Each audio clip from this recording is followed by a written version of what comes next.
The stars hung like silent witnesses in the void as the UES Dauntless drifted through the nebula's edge. Captain Sarah Chen stood at the viewport, her weathered hands clasped behind her back, watching the swirling cosmic dust paint patterns across the reinforced glass.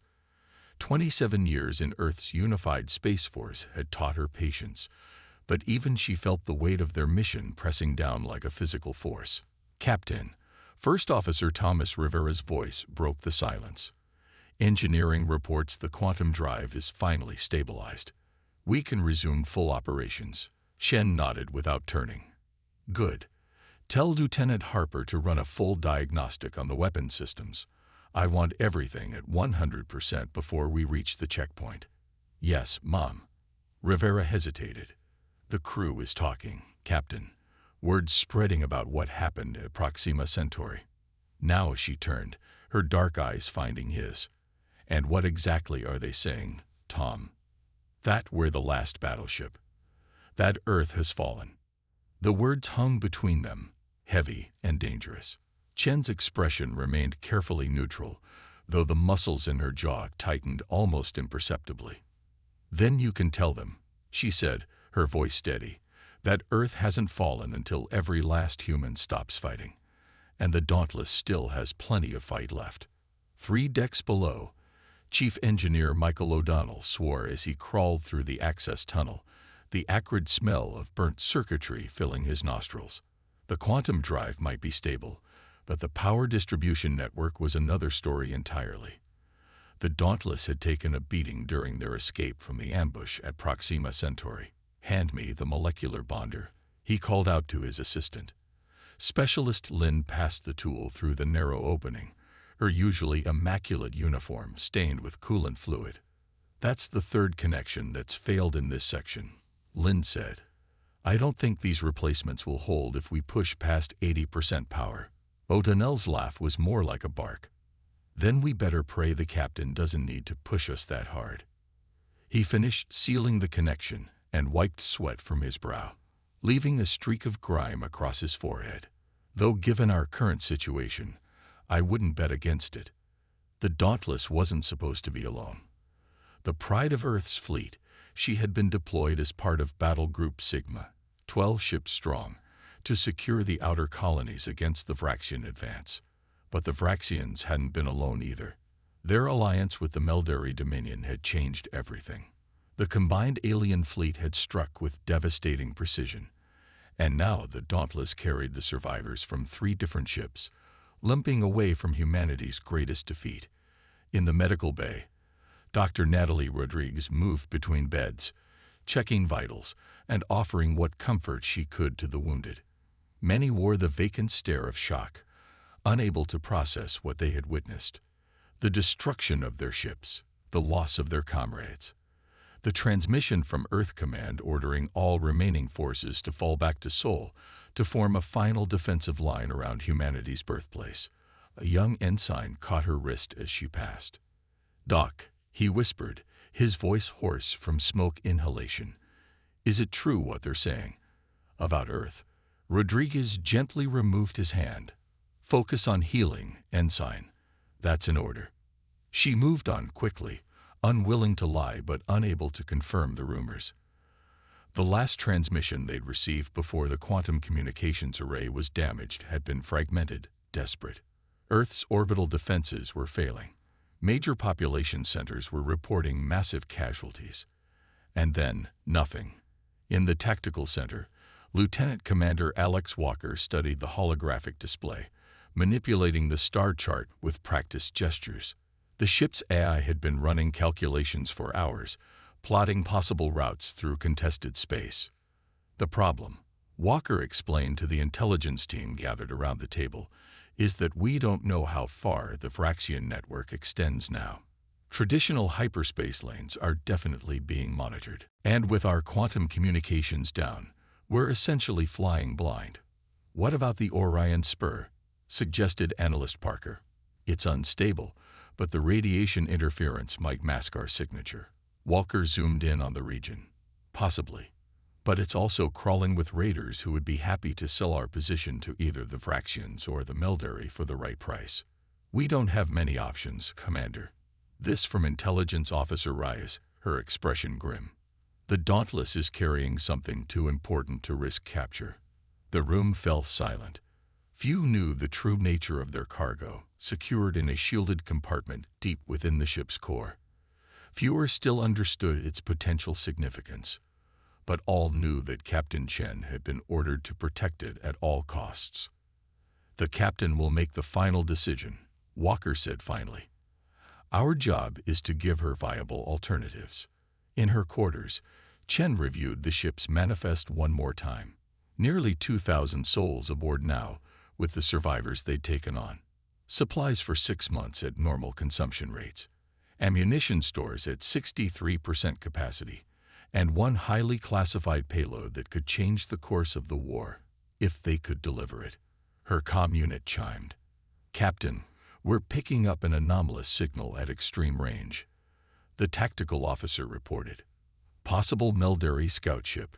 Chen was already moving toward the door. "Sound yellow alert. I'm on my way to the bridge."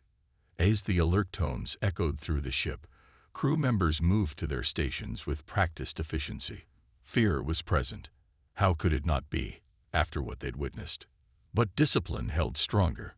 These were the best Earth had to offer, survivors and fighters all. On the bridge, Chen took her command chair, scanning the tactical display. "Report. Signal is intermittent but consistent with Meldari energy signatures," the tactical officer replied. "Range puts them just inside our detection threshold. They may not have spotted us yet due to the nebula's interference." "Options."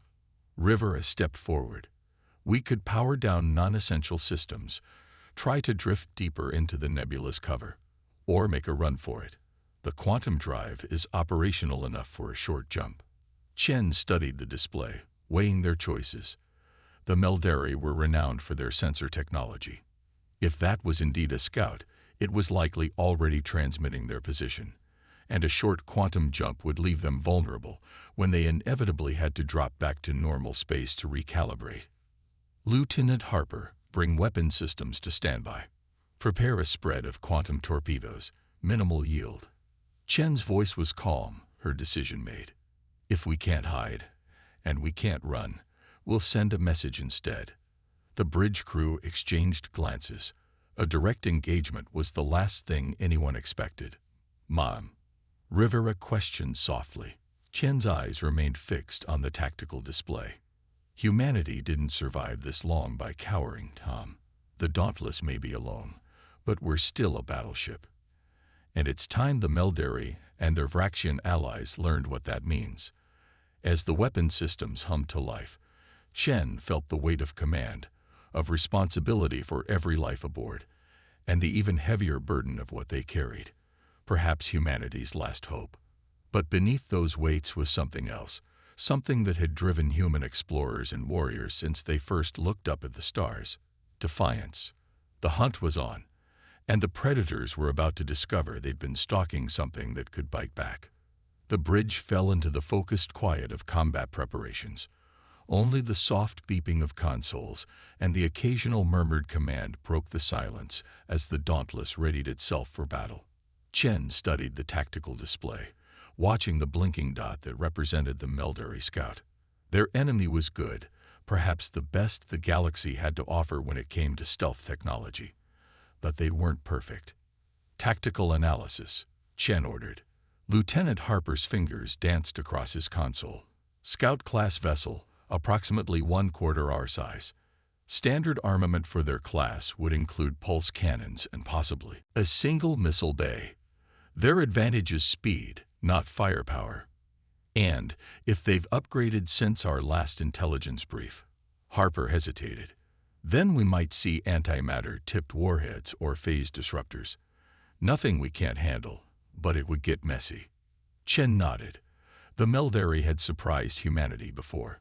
6 months ago, no one had expected them to ally with the Vraxians.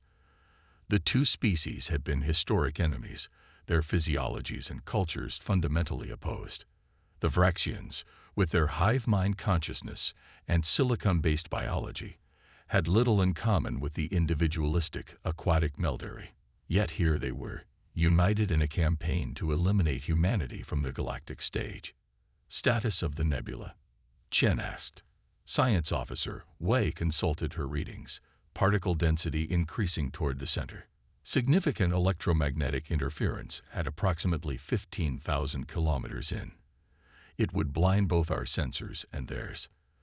A possible sanctuary, Chen thought, but only if they could reach it before the scout detected them. And the nebula presented its own dangers. Radiation, micrometeors, unpredictable magnetic field disruptions. Captain, Rivera said quietly, moving closer to her chair, if we fire on that scout, we announce our presence to every Meldari vessel in the sector. If that scout spots us, the result is the same, Chen replied, but without the element of surprise. Rivera nodded, understanding her logic. Engineering reports the quantum drive needs at least 40 minutes before another jump is possible. Then we'll have to buy ourselves those 40 minutes. Chen straightened in her chair. Lieutenant Harper, calculate a firing solution. Minimal yield, maximum precision. I want that scout disabled, not destroyed. Disabled, Mom. Harper looked up, surprise evident in his expression. That's correct, Lieutenant. If we're lucky, we might learn something useful from their computer systems. Chen's gaze remained steady. And if we're very lucky, they'll have recent communications that might tell us what's happening in the Sol system. Understanding dawned on the bridge crew. Information about Earth's status was worth the risk. Weapons hot, Captain, Harper confirmed after a moment. Solution plotted. Ready on your command. Shen drew a deep breath. Fire. In the cargo hold that had been converted to temporary quarters for the survivors, Petty Officer David Sullivan tried to organize the civilians. Most had been researchers or support staff on the outer colonies. None had expected to find themselves aboard a battleship, fleeing for their lives. The yellow alert is precautionary, he assured them, even as he felt the subtle vibration through the deck plates that told him weapons had been discharged. Captain Chen is just being thorough. That's not what I heard, a man in the back of the group called out. His name was Garrett, Sullivan remembered, a hydroponics specialist from the Proxima research station. Word is there's a Meldari ship out there. Murmurs spread through the group. Sullivan silently cursed the ship's rumor mill. There is, Sullivan replied evenly. Then we're in good hands. The Dauntless has faced Meldari vessels before. He didn't add that those encounters had occurred with the support of an entire battle group, not while flying solo with damaged systems. A young woman stepped forward, her arm in a sling from injuries sustained during the evacuation. What's going to happen to us? To Earth? The question held the fear they all felt. Sullivan had no answer that wouldn't sound hollow. Instead, he changed the subject. Right now, I need volunteers to help distribute supplies and organize sleeping arrangements. We need to make this space work for everyone. As people began to step forward, he caught Garrett's eye. The man gave him a slight nod, understanding what Sullivan was doing and choosing to help rather than hinder. Small victories, Sullivan thought. That's how they would get through this, one small victory at a time. In the secured laboratory deep within the ship, Dr. Eliza Chen, no relation to the captain, carefully monitored the stasis field surrounding the artifact. The hexagonal container pulsed with a soft blue light, the only indication of the power it contained. 3 years of her life had been dedicated to understanding it. Ever since the excavation team had discovered it buried beneath the surface of Europa. The door hissed open behind her. She didn't need to turn to know who it was. Only 5 people aboard had clearance to enter this room. How's our package? Captain Chen asked, coming to stand beside her. Stable, Dr. Chen replied. The containment field is holding at optimal levels despite the power fluctuations. She hesitated before adding, we fired on something, didn't we? I felt the energy surge. The captain nodded. Meldari Scout. We disabled it. Boarding teams are preparing to extract what intelligence they can, and if they have friends nearby. Then we'll deal with them too. The captain studied the artifact. Any progress on deciphering its purpose? Dr. Chen sighed. It's definitely precursor technology. That much we know. The energy signature matches other artifacts found in the Ta-City system, but its exact function. She shook her head. The mathematics behind it are beyond us, still. We can activate it. The test on Europa proved that, but controlling what happens afterward. Keep working on it, the captain said. Intelligence believes the Vraxians know about its existence. It may be why they pushed so hard into the Sol system. If they get their hands on it, they won't. The captain's tone left no room for argument. You focus on understanding how we can use it. Let me worry about keeping it safe. As if in response to their conversation, the artifact pulsed more intensely for a moment before settling back to its regular rhythm. It does that sometimes, Dr. Chen explained. Random energy fluctuations, almost as if. As if what? Dr. Chen hesitated, aware of how it would sound. As if it's listening, responding to us somehow. Before the captain could reply, the ship's alert system shifted from yellow to red. The sudden blaring of alarms was followed by Rivera's voice over the comm. Captain to the bridge. Multiple contacts just dropped out of FTL. Melveri signatures, heavy cruiser class. Captain Chen was already moving toward the door. Continue your work, Doctor, and prepare for the possibility that we might need to activate it ahead of schedule. As the captain rushed back to the bridge, Dr. Chen turned back to the artifact, watching its pulsing glow with a mixture of fascination and dread. The most powerful technology humanity had ever discovered, and no one truly understood what it would do when fully activated. But they might find out sooner than anyone had planned. Captain Chen burst onto the bridge, her eyes immediately drawn to the tactical display. The hologram showed 5 Melveri cruisers in attack formation, their sleek, barbed silhouettes unmistakable, even as pixels of light. They had emerged from FTL in a perfect encirclement pattern.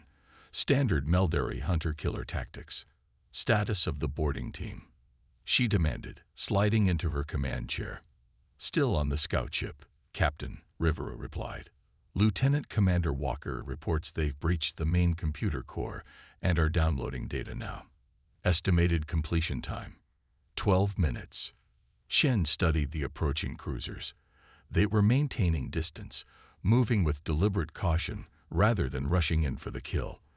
They don't know if we survived the initial ambush, she realized aloud. They're proceeding as if we might be fully operational. Small favors, Rivera muttered. Time estimate for quantum drive readiness. Engineering reports 28 minutes minimum, Rivera said. O'Donnell says he might shave off 5 if he bypasses some safety protocols. Chen nodded. Tell him to do it. And order Walker to cut the download to 5 minutes. I want that team back on board. As Rivera relayed the orders, Chen opened a shipwide channel. All hands, battle stations. This is not a drill. Damage control teams on standby. Security prepare for possible boarding attempts. She paused, weighing her next words carefully. We face superior numbers, but not superior courage. Every person aboard this ship represents the best humanity has to offer. We will not fail. Chen out. She turned to Harper at tactical. Weapons status. Main railvan batteries at 84%. Missile tubes 1 through 12 operational. 13 through 20 offline due to damage. Point defense grid at 60%. Harper's voice was steady, professional, despite the odds displayed on his screen. Target the lead vessel. Prepare to fire on my command. Science officer, we looked up from her station. Captain, the nebula's particle density increases approximately 6,000 kilometers to port. If we can reach those coordinates, it might provide enough cover to mask our signature from their sensors. And our engines. Chen asked. Sublight drives are operational, Rivera confirmed.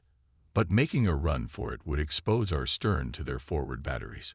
Chen weighed their options quickly. They needed time. Time for the boarding team to return. Time for the quantum drive to recharge. Time they didn't have with 5 cruisers bearing down on them. Helm, plot a course for the nebula. But don't engage yet, she ordered. Lieutenant Harper, target their lead vessel's propulsion systems. Let's see if we can disrupt their formation. She leaned forward. Fire when ready. The Dauntless shuddered slightly as the main railgun batteries discharged, sending hyper-accelerated projectiles streaking toward the lead Meldari cruiser. The enemy vessel's shields flared brilliantly as they absorbed the impact, but held. Minimal damage to their shields, Harper reported. They're returning fire evasive maneuvers, Chen ordered. All hands brace for impact. The Dauntless lurched as the helm officer executed a complex roll, narrowly avoiding the worst of the Meldari energy weapons. Still, several blasts found their mark, sending tremors through the hull. Damage report. Rivera called out. Hull breaches on decks 6 and 7, came the reply. Emergency bulkheads holding. Shield generators 3 and 4 offline. Chen's mind raced. They couldn't win a direct confrontation, not against 5 cruisers with the Dauntless already damaged. But they didn't need to win. They just needed to survive. New plan, she announced. Helm, full power to engines. Take us into the nebula, maximum speed. Harper, deploy all remaining mines in our wake. Captain, Rivera cautioned, visibility in the nebula will be near zero. Navigation will be almost impossible.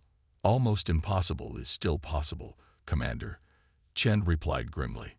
And I'd rather take my chances with the nebula than with those cruisers.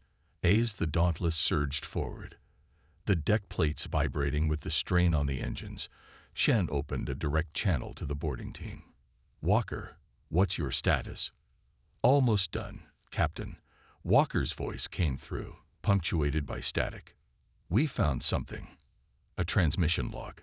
It's encrypted, but it contains multiple references to Earth and something called Operation Sundown. Chen exchanged a glance with Rivera. Get that data and get back to the Dauntless. You have 3 minutes before we enter the nebula. Understood. We're on our way. The ship rocked again as a Meldari blast caught their port side. Warning lights flashed across multiple stations, engine output dropping to 70%. The helm officer reported. They're targeting our propulsion systems. Divert power from non-essential systems, Chen ordered. Keep us moving. In the secured laboratory, Dr. Chen struggled to maintain her balance as the ship shuddered around her. The artifact's containment field flickered momentarily with each impact, its blue glow intensifying. Come on, hold together, she muttered, dividing her attention between the diagnostic displays and the artifact itself. Something was changing. The energy readings were spiking in patterns she hadn't seen before. Her comm unit chimed. Doctor, this is the captain. Status report on the artifact. It's becoming increasingly active, Dr. Chen replied, trying to keep the alarm from her voice. Each weapon's impact seems to be stimulating some kind of response. It's as if the energy discharges are waking it up. There was a pause before the captain responded. Can you stabilize it? I'm trying. But the ship jolted violently, throwing Dr. Chen against the console. As she regained her footing, she saw the containment field fluctuate dangerously. Captain, I recommend we move it to the backup containment unit. This one's failing. Negative, came the immediate response. Too risky during combat. Do whatever you can to maintain containment where it is. Dr. Chen swallowed hard. Understood. As the communication ended, she turned back to the artifact. Its pulsing had become faster, more urgent. The blue glow now shot through with threads of gold. The mathematics were changing on her displays, equations rewriting themselves faster than she could follow. What are you trying to tell us? She whispered to the ancient technology. On the bridge, the viewport filled with the swirling, luminous gases of the nebula as the Dauntless plunged forward. Behind them, the Meldari cruisers pursued, their weapons still firing, but with decreasing accuracy as the nebula's interference began to affect their targeting systems. Boarding team status, Chen demanded. Airlock sealed. They're aboard, Rivera confirmed. Walker is heading to the bridge with the data. Engineering reports quantum drive at 15 minutes to readiness, the communications officer added. Chen nodded. They just needed to evade the Meldari long enough for the drive to come online. Then they could jump to safety. A sudden alarm blared from the science station. Officer Wei's expression transformed to one of shock as she studied her readings. Captain, I'm detecting massive energy fluctuations from within the nebula. This isn't natural. Explain, Chen ordered, moving to Wei's station. These energy patterns are artificial. They're too regular, too structured. It's as if. Wei looked up, her face pale. Captain, I think there's something in the nebula. Something big. Before Chen could respond, Walker burst onto the bridge, his face streaked with sweat and grime from the boarding operation. Captain, he said, his voice tight with urgency. The data we recovered, it's worse than we thought. Operation Sundown isn't a Meldari attack plan. It's the name of a Vraxian superweapon. He handed her a datapad. They've already used it on Earth. That's why we lost contact. Chen took the pad, her expression unchanged even as her knuckles whitened around its edges. Casualties. Unknown, Walker replied. But the weapon was designed to target our sun, to accelerate stellar processes and trigger a controlled nova event. If successful, he didn't need to finish. Everyone on the bridge understood the implications. If the Vraxians had indeed accelerated Sol's fusion processes, Earth would have been rendered uninhabitable, perhaps destroyed entirely. The silence that followed was broken by Wei's alarmed voice. Captain, energy readings are off the charts. Whatever's in the nebula, it's moving. And it's moving toward us. The tactical display updated, showing a massive object emerging from the nebula's depths. Its size dwarfed both the Dauntless and the pursuing Meldari cruisers. Its shape was unlike any known vessel, neither human nor alien in design. Is that? Rivera began. Precursor. Chen finished, her eyes fixed on the display. It has to be. As they watched, the massive structure oriented itself toward the Meldari fleet. Energy readings continued to climb to impossible levels. In the lab, Dr. Chen stared in astonishment as the artifact before her blazed with light, its containment field now more a suggestion than a barrier. The ship's sensors had finally detected what the artifact had been responding to all along. It wasn't a weapon they had found on Europa. It was a key. The bridge of the Dauntless fell silent as the massive precursor structure positioned itself between their ship and the Meldari cruisers. Its surface was a complex geometric pattern of interlocking hexagons, some transparent, revealing glimpses of machinery beyond human comprehension. As it moved, sections of it shifted and realigned, like a puzzle solving itself. Captain. Wei's voice broke the silence. I'm detecting a transmission from the structure. It's not using any known frequency. Chen turned to her communications officer. Can we receive it? The young officer shook his head in confusion. I don't think. It's meant for our systems, ma'am. But something on the ship is receiving it. As if in answer, Dr. Chen's voice came over the comm. Captain, the artifact. It's responding to an external signal. The containment field can't hold much longer. All personnel, clear the lab deck. Chen ordered immediately. Dr. Chen, get out of there now. I can't, came the scientist's determined reply. Someone needs to monitor this process. If the artifact destabilizes completely, it could take half the ship with it. Before Chen could respond, Walker stepped forward. Captain, there's more from the Meldari data. His expression was grim. The Vraxians don't fully control Operation Sundown. They found their own precursor artifact, similar to ours, but they couldn't stabilize the energy output. That's why they needed the Jupiter research station. They were looking for our artifact. They wanted a matched pair, Rivera realized aloud. Walker nodded. And based on these calculations, a controlled nova isn't their actual goal. The stellar acceleration is just a side effect of something much bigger. Chen's reply was cut short as the ship rocked violently. On the tactical display, they could see the Meldari cruisers firing, not at the Dauntless, but at the precursor structure.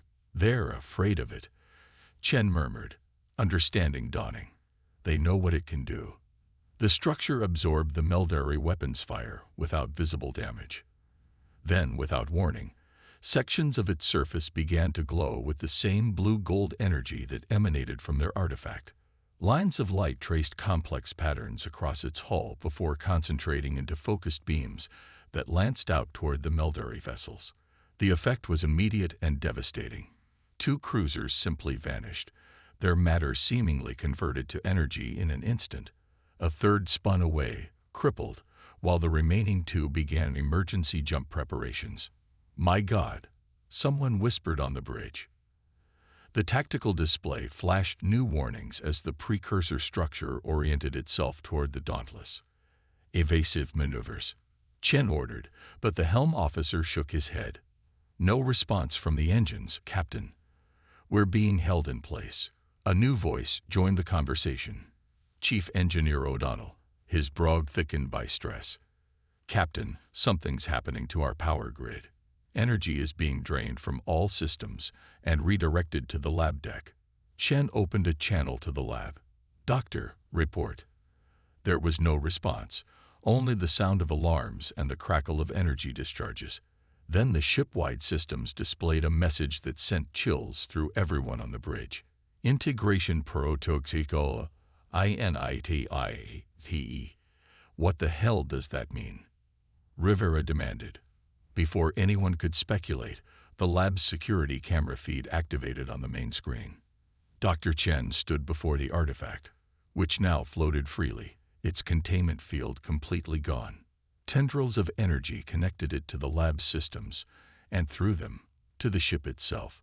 More concerning were the similar tendrils extending from the artifact to Dr. Chen herself, crackling lines of power that seemed to pass through her without causing harm. Her eyes, when she looked up at the camera, glowed with the same blue-gold light. "Captain," she said, her voice overlaid with harmonics that made it sound as if multiple people were speaking in perfect unison. "I understand now. I can see everything." "Eliza." Captain Chen leaned forward. "What's happening to you?" "I am still Eliza Chen," the response came, "but I am also more. The precursors left these systems dormant because they were waiting." "Waiting for what?" Captain Chen asked. "For a species capable of understanding them. For minds that could interface with their technology without being overwhelmed." Dr. Chen, or whatever she was becoming, smiled slightly. "They left tests throughout the galaxy. The artifacts are neural interfaces designed to identify compatible cognitive structures. You're saying they were looking for us, for humans specifically?" Rivera couldn't keep the disbelief from his voice. "Not specifically, but they left their technology to be found by whoever proved worthy." Dr. Chen's expression became urgent. "Captain, the Vraxians are only partially compatible. Their hive mind structure allows for interface, but lacks the individual creativity needed for full integration. That's why Operation Sundown is unstable. They've activated a system they can't fully control. And the Meldari. They know. They've encountered precursor technology before and failed the tests. That's why they allied with the Vraxians, to ensure no other species succeeded where they couldn't." Dr. Chen's gaze intensified. "But there's still a chance to save Earth. Hope, dangerous and fragile, sparked on the bridge. Earth still exists." Chen asked. "The Nova process has begun, but it can be reversed if we reach the Sol system in time." Dr. Chen gestured, and the lab's displays filled with equations beyond current human mathematics. "The precursor structure is offering to take us there." "Take us how?" Walker asked. "Our quantum drive isn't. But we won't need it," Dr. Chen interrupted. "The structure has a transportation system that operates on principles we haven't discovered yet. It can move us across the galaxy instantly." Captain Chen's instincts screamed caution, but their options were limited. "What's the catch, Doctor?" "There's always a price." Dr. Chen's expression became somber. "Integration is permanent. I started a process that can't be reversed, and the Dauntless will need to be modified. The structure will merge with our ship to create a hybrid vessel capable of interfacing with the Sol artifact. Modified how? O'Donnell demanded over the comm. The structural changes will be extensive, Dr. Chen admitted, but the crew will be protected. A new alarm sounded. The remaining Meldari cruisers had completed their jump preparations and vanished from sensors. They're retreating to warn others, Rivera said. If they bring reinforcements, we'll be long gone, Captain Chen finished. She studied Dr. Chen's transformed visage on the screen, weighing impossible choices with the lives of everyone aboard, and possibly the future of humanity, hanging in the balance. How long do I have to decide? She asked finally. Dr. Chen's voice resonated with newfound power. There is no time, Captain. The Vraxian interference with Sol's processes has created a cascade effect. We have one opportunity to prevent Earth's destruction. Her expression softened momentarily, a glimpse of the human scientist still present within whatever she was becoming. I'm sorry, Sarah. The decision was made the moment I touched the artifact. We're already changing. As if to confirm her words, the deck beneath them trembled. Not the familiar vibration of weapons fire or engine thrust, but something deeper, as if the very molecules of the ship were beginning to rearrange themselves. The precursor structure was no longer just facing them in space. It was reaching for them. The transformation began at the outer hull, a ripple of molecular change that spread inward like a wave. The bridge crew watched in stunned silence as the bulkheads around them shifted, ancient geometric patterns emerging from the metal as if they had always been there, merely waiting to be revealed. Strange, crystalline growths formed at junction points, pulsing with the same blue-gold energy that had consumed Dr. Chen. All hands, remain at your stations, Captain Chen ordered, her voice remarkably steady despite the impossible changes happening around them. Medical teams, stand by for potential casualties. Rivera gripped the edge of his console as the deck beneath his feet became translucent, revealing layers of technology that shouldn't exist, couldn't exist by any human engineering standard. Captain, engineering reports similar changes throughout the ship. O'Donnell says the quantum drive is evolving. Before Chen could respond, the main view screen flickered and changed, showing not the space around them, but a direct neural projection from Dr. Chen's transformed consciousness. The integration is proceeding faster than anticipated, she said, her voice now a harmonic chorus. The precursors designed their systems to adapt to compatible technology. The Dauntless's quantum drive principles are unexpectedly aligned with their transport mechanisms. Will my crew survive this? Chen demanded, cutting through the scientific explanation to the heart of her concern. They are being protected, Dr. Chen assured her. The ship is creating buffer zones around organic life forms, but I recommend everyone prepare for gravitational distortion. The transition to superluminal transport will be disorienting. As if on cue, an alarm sounded from the science station.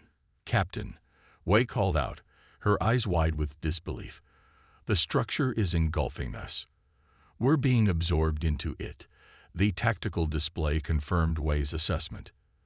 The massive precursor artifact had opened like a flower, revealing a central chamber into which the Dauntless was being drawn. Embrace your fear, Dr. Chen's voice resonated through the ship's systems. It's the most human thing about us, and it's what the precursors recognize as valuable. Our capacity to face the unknown, to adapt to it, to master it. The lights on the bridge dimmed momentarily, then blazed with newfound brilliance.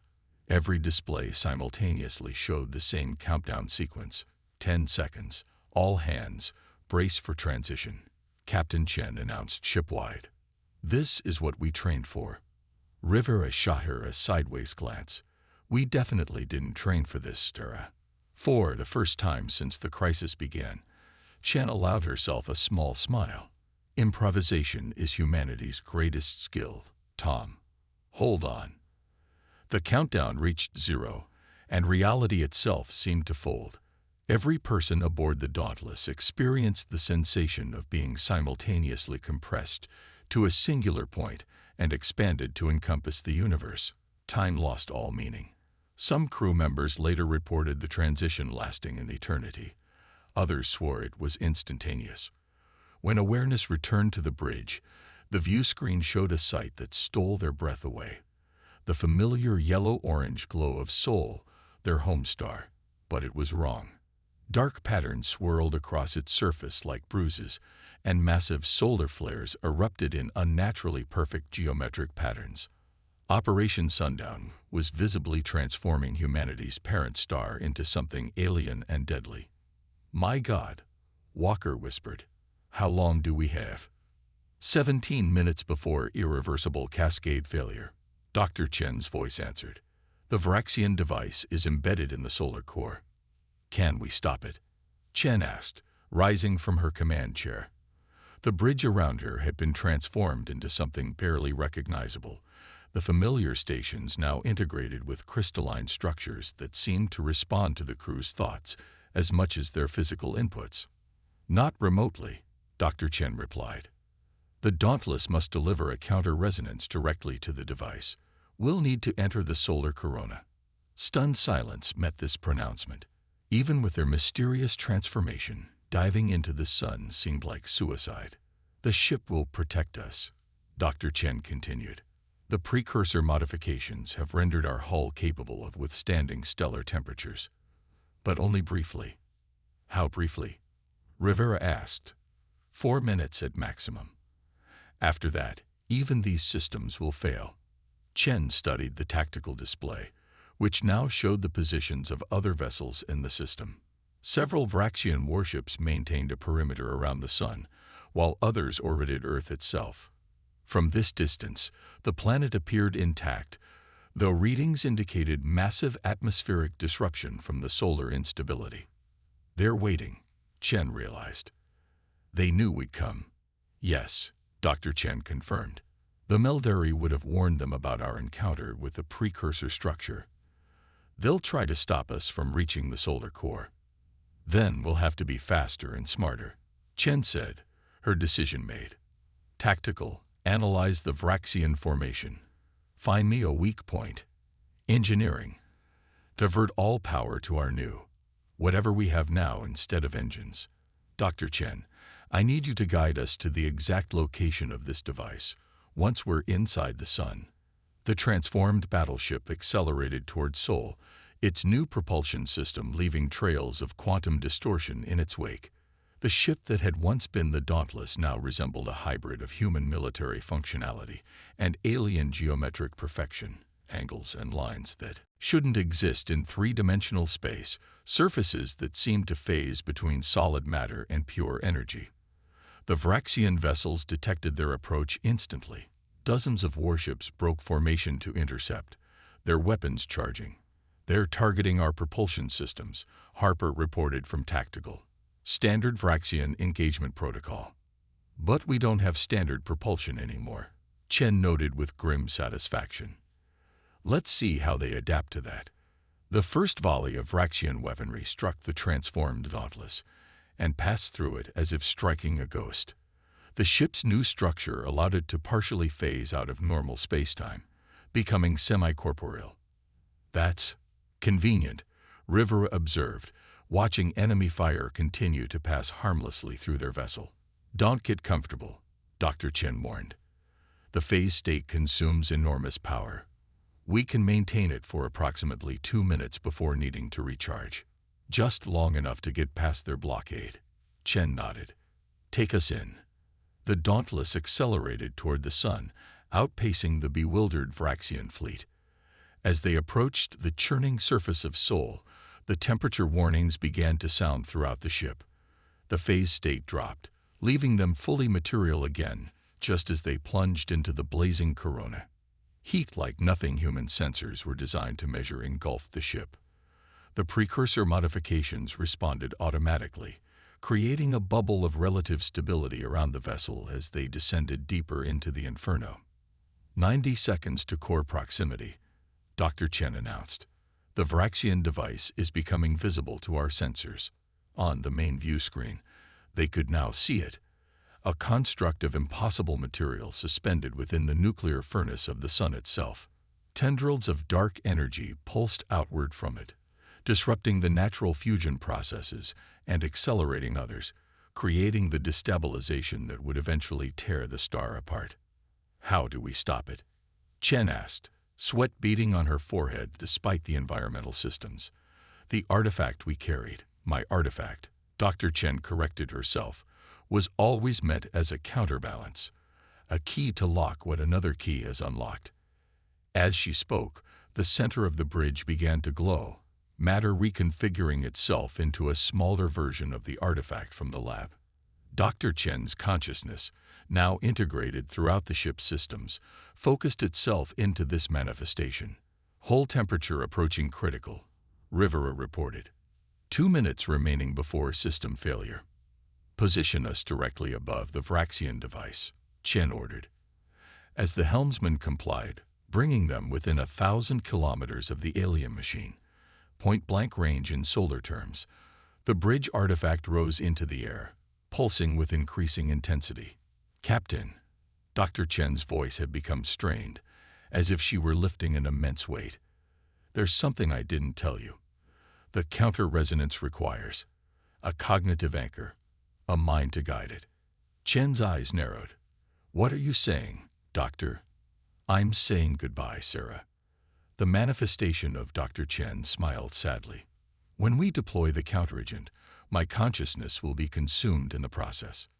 Before Chen could protest, alarms blared from multiple stations. Vraxian vessels approaching. Harper shouted. They've adapted their weapons. They're piercing our shields. The ship shuddered as direct hits landed on their hull. The precursor modifications began to fail under the combined stress of the solar environment and enemy fire. It's now or never, Dr. Chen said simply. Captain Chen met the glowing eyes of her friend and colleague. Is there another way? No, but it's okay. Dr. Chen's manifestation began to dissolve, energy flowing toward the ship's core. This was always my purpose, to guide humanity to the stars, and then guide them home again. With a final pulse of light that momentarily outshone the sun itself, the counter-resonance deployed. Dr. Chen's consciousness, carrying the precursor knowledge and energy, struck the Vraxian device like a spear of light-piercing darkness. For a moment, nothing happened. Then the view screen showed the impossible. Darkness within the sun began to recede. Natural fusion patterns reasserted themselves. Soul was healing. Get us out of here, Chen ordered, her voice thick with emotion. Maximum speed. Take us home. As the transformed Dauntless accelerated away from the solar core, Rivera studied the readings from Earth. Captain, he said, wonder in his voice. You should see this. Chen looked at the screen and felt her breath catch. Earth's orbit was filled with ships, not just the remaining Vraxian vessels, now in disarray as their weapon failed, but human ships, dozens of them, of all sizes and configurations. Transmission coming in on all frequencies, the communications officer reported. A familiar voice filled the bridge, crackling with static but unmistakable. Fleet Admiral Takahashi of Earth Command. Tow the vessel approaching from Seoul. Identify yourself. You're emanating energy signatures we've never seen before. Chen took a deep breath, composing herself before activating the channel. This is Captain Sarah Chen of the UES Dauntless. More or less. We've come a long way to find you, Admiral. Chen, your ship was reported lost at Proxima Centauri. Reports of our destruction were greatly exaggerated. Chen replied, a ghost of a smile touching her lips. The Earth.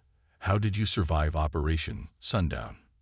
There was a pause before Takahashi answered, confusion evident in his voice. Operation what? Chen, what are you talking about? Shen exchanged puzzled glances with her officers.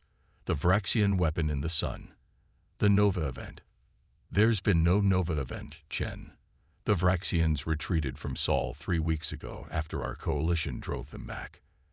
As the implications sank in, The remaining precursor systems throughout the ship pulsed once, twice, and then began to fade, returning the Dauntless slowly to its original form. On a secondary screen, sensor readings from the solar core showed no trace of the Vraxian device. Chen looked to where Dr. Chen's manifestation had been, understanding dawning. "Time," she whispered. "You didn't just take us across space." Thought. Dr. Chen was gone. A final message appeared on the main screen. "Not just to save Earth, to save all human mankind. Across all POSSIBILITIES, the transformed Dauntless, its mission complete, continued its approach to an Earth that had never known the horror of Operation Sundown, an Earth that now, thanks to their sacrifice, never would." The Dauntless drifted into Earth's orbital dock, like a warrior returning from an impossible battle. To outside observers, the battleship appeared largely unchanged, its hull bearing the expected scars of the Proxima Centauri engagement. Only those aboard knew the truth, that beneath the familiar exterior, remnants of precursor technology still lingered, dormant now but forever altering the ship's fundamental structure. Captain Chen stood at attention in Earth Command's briefing room, the golden light of a sol untouched by alien corruption streaming through the tall windows. Across from her, Admiral Takahashi and the Joint Chiefs studied the after-action report with expressions ranging from disbelief to awe. "Let me make sure I understand this correctly, Captain," Takahashi said finally.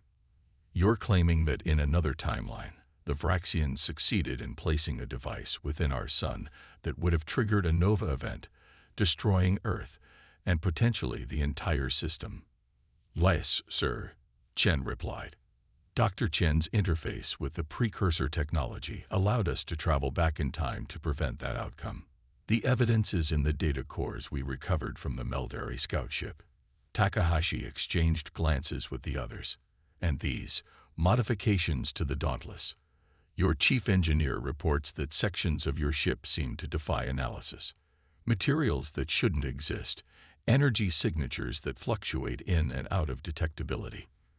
"The transformation is largely complete, sir.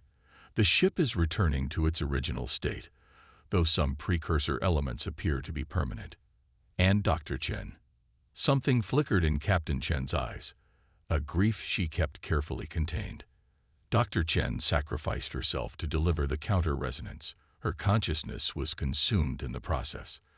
A moment of silence fell over the room, respect for a fallen hero transcending the strangeness of her sacrifice. "Her family will be notified of her extraordinary service," Takahashi said quietly. "As for the Dauntless and her crew, you've all earned extended shore leave while we determine our next steps." Chen nodded, though the thought of shore leave felt strangely hollow after what they'd experienced. "And the precursor technology, sir. The data we've gathered could revolutionize our understanding of physics, of space-time itself. A team of our top scientists has already been assembled," Takahashi assured her. "The implications for our war effort against the Vraxians could be significant, if we can harness even a fraction of what you've described." "With respect, Admiral," Chen interrupted, "we should proceed with caution. The precursors left their technology as a test, to find species worthy of their legacy. We passed that test, but the Vraxians and Meldari failed it in different ways. There's a lesson there we shouldn't ignore." Takahashi studied her for a long moment. "You've changed, Sarah. Not just your ship." Shen met his gaze evenly. "I watched Earth burn in another timeline, sir. That changes a person." The Admiral nodded slowly. "Your concerns are noted. Dismissed, Captain." 3 weeks later, Chen stood on a quiet hillside overlooking the Pacific Ocean. Behind her, a simple memorial had been erected, not a body to bury, but a place for Dr. Eliza Chen's family and colleagues to remember her. The ceremony had concluded an hour ago, but Captain Chen had lingered, watching the sunset paint the water in shades of gold reminiscent of precursor energy signatures. Footsteps in the grass announced Rivera's arrival. He silently offered her a steaming cup of coffee, which she accepted with a nod of thanks. "The crew's asking when we'll be shipping out again," he said after a while. "They're getting restless planet-side." Chen smiled faintly. "So am I." Commons keeping their cards close. The Dauntless is still undergoing tests. They'd got more scientists than engineers crawling through her systems. Finding anything interesting? Rivera shrugged. Depends who you ask. The quantum physics team thinks they've discovered new fundamental particles. The materials science group is losing their minds over alloys that shouldn't exist. He paused. And there's something else. The communications officer picked up unusual energy patterns in the ship's systems yesterday. Chen turned to him sharply. What kind of patterns? The kind that reminded everyone of Dr. Chen. Rivera met her gaze. She may not be as gone as we thought. Chen looked back to the horizon, where the first stars were becoming visible in the deepening twilight. I've been having dreams, she admitted. Conversations with her. I thought it was just grief, my mind processing what happened. Maybe it is, Rivera allowed. Or maybe the precursor's understanding of consciousness was as advanced as their understanding of physics. Maybe transformation and sacrifice don't mean the same things to them that they do to us. The possibility settled between them, neither a certainty nor a false hope, but a question mark hovering over their future. The Meldari are requesting peace talks, Rivera said, changing the subject. Apparently, word of what happened, or didn't happen, in this timeline, has reached them. Our encounter with the precursor structure scared them badly enough to reconsider their alliance with the Vraxians. Good. Chen took a sip of her coffee. And the Vraxians, falling back on multiple fronts. Without Meldari stealth technology, their tactical advantage is significantly reduced. Chen nodded, a weight lifting slightly from her shoulders. The war wasn't over, but the existential threat to humanity had diminished. For now. At least, Earth was safe. Command has a new assignment for us, Rivera continued. Once the scientists finish their poking and prodding. Long-range exploration, charting the sectors where we detected precursor energy signatures. Looking for more tests, Chen mused. Or more teachers, Rivera countered. Either way, they want the Dauntless, and they want you in the captain's chair. Chen considered this as she watched the stars strengthen against the darkening sky, the same stars that, in another timeline, they had fought to protect. The same stars that the precursors had seeded with their technology, waiting for worthy inheritors. There's a debate brewing in the scientific community, Rivera said, about what to call the precursor-modified Dauntless. Some want to classify it as a new ship entirely. It's still the Dauntless, Chen said firmly. Just as I'm still Sarah Chen, even though I've seen things no human was meant to see. We change, we evolve, but we remain ourselves at our core. Rivera nodded, satisfied with her answer. Shall I tell the crew to prepare for deep space deployment?